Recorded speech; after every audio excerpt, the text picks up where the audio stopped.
सुप्रभात। निर्मल education classes में आप सभी का स्वागत है। अगर आपने इस चैनल को अभी तक सब्सक्राइब नहीं किया है तो जल्दी से लाइक, शेयर और सब्सक्राइब करें ताकि आगे आने वाली वीडियो का नोटिफिकेशन आपको सबसे पहले मिले। अब मैं आपके लिए ऐसे ही आगे नई नई वीडियोस लाती रहूँगी। तो धन्यवाद। तो आइए शुरू करते हैं। नमस्कार, मैं इंदु राणा निर्मल एजुकेशन क्लासेस से। आज हम कक्षा 8 से संस्कृत का प्रथम पाठ सुभाषितानी का अध्ययन करेंगे। सुभाषितानी, सुभाषितानी का अर्थ है सुंदर मधुर वचन। सुभाषित शब्द सु धन भाषित, इन दो शब्दों के मेल से संपन्न होता है। सु का अर्थ होता है सुंदर मधुर तथा भाषित का अर्थ वचन है। इस तरह सुभाषित का अर्थ सुंदर मधुर वचन है। प्रस्तुत पाठ में सूक्ति मंजरी, नीति शतकम, मनुस्मृति, शिशुपाल वदनम, पंचतंत्रम, इनके अंतर्गत जो श्लोक प्रयोग किए गए हैं उन सभी श्लोकों को मिलाकर संग्रहित कर दिया गया है और संग्रहित करके सुभाषितानी नामक पाठ बनाया गया है। तो आइए प्रारंभ करते हैं। गुणा गुणज्ञेषु गुणा भवन्ति, ते निर्गुणं प्राप्य भवन्ति दोषाः, सुस्वादुतोयाः प्रभवन्ति नद्यः, समुद्रमासाद्य भवन्त पेया। गुणज्ञेषु गुणियों में, निर्गुणम निर्गुण या गुणहीन व्यक्ति, प्राप्य प्राप्त करके, दोषः दोष, सुस्वादुतोया स्वादिष्ट जल वाली, नद्य नदियाँ, प्रभवंती प्रधन भू निकलती हैं, आसाद्य पहुँचकर, अपेय न पीने योग्य, भवंती हो जाती हैं।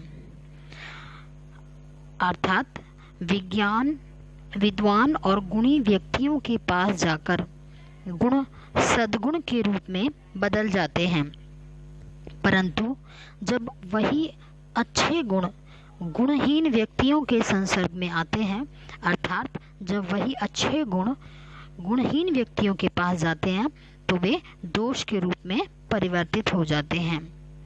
जैसे नदियों में बहने वाला मधुर स्वादिष्ट जल पीने के योग्य होता है, किंतु जब वही जल समुद्र के जल में मिल जाता है तब वह पीने योग्य नहीं रहता। इस प्रकार गुण यदि गुणवान व्यक्तियों के पास जाते हैं तभी वे सद्गुण के रूप में बदलते हैं। साहित्य संगीत कला विहीना, साक्षात पशु पुच्छ विषाणहीना, तृणम न खादन्मपि जीवमान, तद्भागधेयम परम पशु नाम। विहीन रहित, साक्षात वास्तव में, पुच्छ पूंछ, विषाण सींग, हीन रहित। इस प्रकार पुच्छ विषाणहीन है, पूंछ तथा सींग से रहित। तृण घास, खादन्नपि खादन धन अपि, खाते हुए भी, जीव माने जीवित रहता है। भाग्यधेयम भाग्य, परमम परम बड़ा। जो मनुष्य साहित्य संगीत और कला, इन कलाओं को नहीं जानता, वह मनुष्य पूंछ और सींगों से रहित होने पर भी साक्षात पशु के समान है। एवं यह पशुओं का बहुत बड़ा सौभाग्य है कि वह घास न खाकर भी जीवित है। अर्थात संसार में साहित्य संगीत और कला, ये तीनों ऐसी विधाएं हैं जिनको जानना आवश्यक है। यदि कोई व्यक्ति इनमें से किसी भी कला को नहीं जानता तो वह मनुष्य उस पशु के समान है जिसके न तो पूंछ है और ना ही सींग, परंतु उसकी गिनती पशुओं में होती है।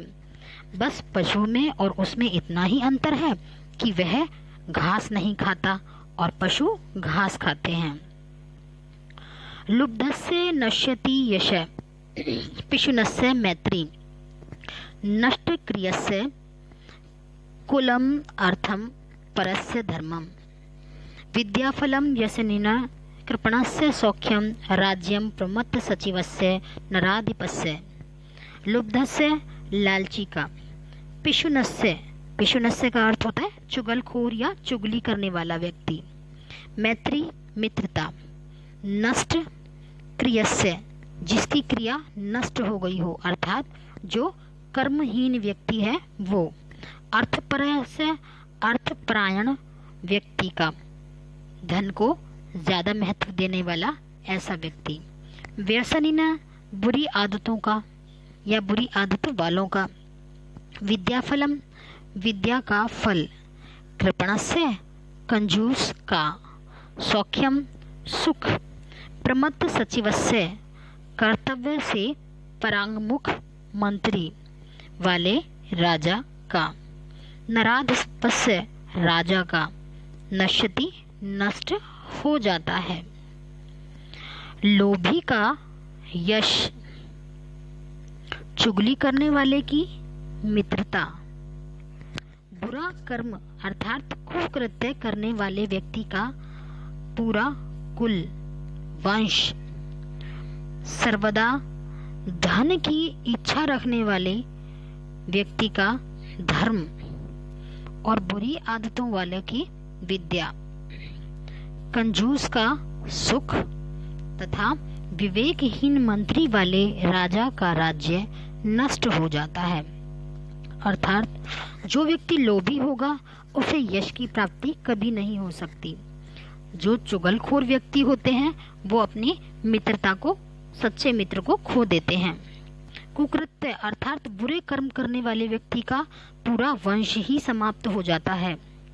हमेशा धन की लालसा करने वाले व्यक्ति कभी धर्म के अच्छे या बुरे होने के बारे में नहीं सोचते। बुरी आदतों वाले व्यक्ति के पास कभी भी विद्या नहीं रह सकती।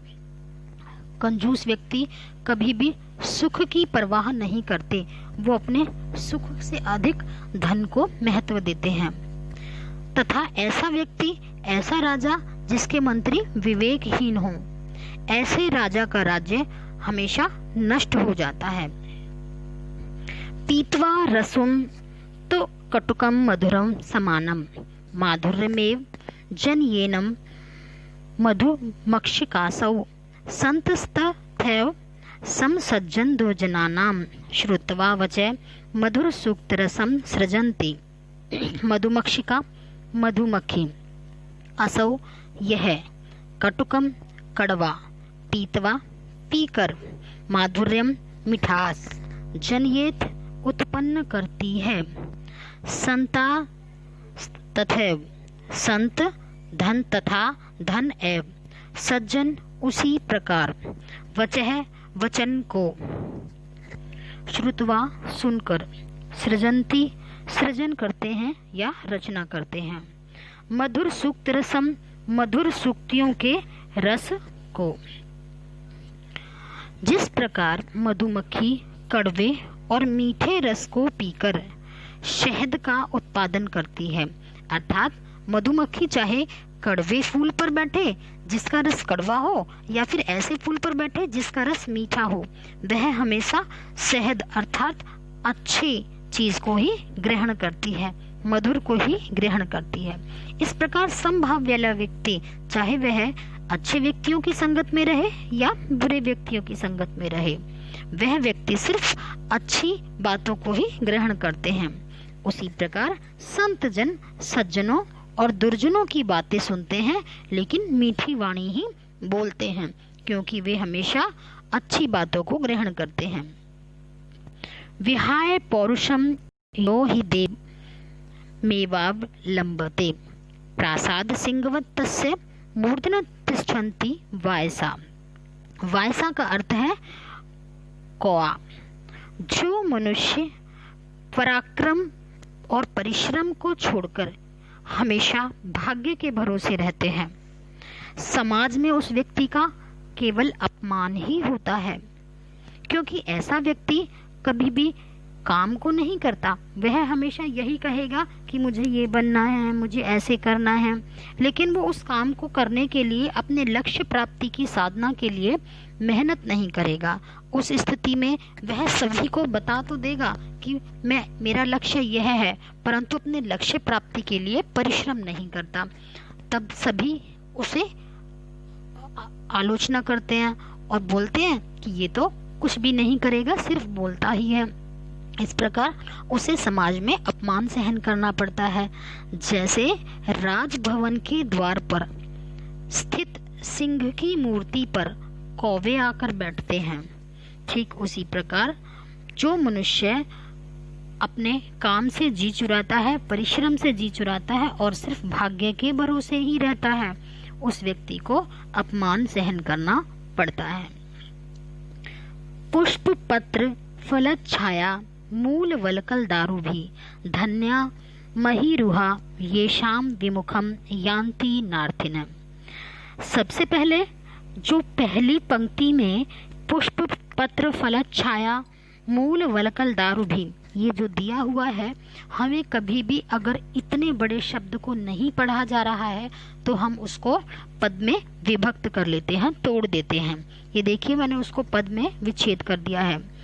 पुष्प पत्र फल छाया मूल वलकल दारु भी धन्यः महीरुहा येषाम विमुखम यान्ति न अर्थिन। जिनके पास पुष्प पत्र फल छाया मूल वलकल और काष्ठ है, काष्ठ अर्थात लकड़ी है, वे आए हुए याचक को कुछ न कुछ अवश्य ही देते हैं। याचक होता है मांगने वाला, अर्थात जिसको जिस चीज की जरूरत होती है वह उनसे वही आकर मांग लेता है। अब ये बताओ आप कि फूल, पत्ते, फल, छाया, जड़, छाल और लकड़ी ये किसके पास होती है? पेड़ के पास, वृक्षों के पास। जब वृक्षों के पास कोई आता है तो वृक्ष उन्हें निराश नहीं करते, कभी उन्हें खाली हाथ नहीं लौटाते, वे उन्हें अवश्य ही कुछ न कुछ देते हैं जैसे उनकी जरूरत होती है। यदि उन्हें पुष्प की आवश्यकता है तो वृक्ष पुष्प देते हैं, यदि हमें पत्र की आवश्यकता होती है, पत्तों की आवश्यकता होती है तो हम वृक्षों से पत्ते ले लेते हैं। इस प्रकार वृक्ष हमेशा याचक को कुछ न कुछ अवश्य ही देते हैं, अतः वृक्ष धन्य है। चिंतनीय ही विपदाम आदावे प्रतिक्रिया न कूप खननम युक्तम प्रदीप्ते वहिना ग्रहे। मनुष्य को विपत्ति आने से पहले ही उस पर विचार करके उससे बचने के लिए कुछ न कुछ उपाय सोच लेना चाहिए। अगर मनुष्य के ऊपर कोई मुसीबत आ जाए और तब उसका समाधान किया जाए तो उसमें बहुत समय लगेगा। जिस प्रकार यदि घर में आग लग जाने के बाद कुआं खोदा जाए और उस पानी से घर की अग्नि को शांत किया जाए तो ऐसा करना बिल्कुल भी उचित नहीं है। ठीक उसी प्रकार मनुष्य को समय से पहले ही आने वाली मुसीबत का समाधान या उपाय सोच लेना चाहिए या सोचना चाहिए। आइए कुछ शब्दार्थ का अध्ययन करते हैं। जन्येन मधुमक्षिकासौ, जनिएत धन मधुमक्षिका धन असौ। यह मधुमक्खी पैदा करती है या मधुमक्खी निर्माण करती है। किस चीज का निर्माण करती है मधुमक्खी? शहद का।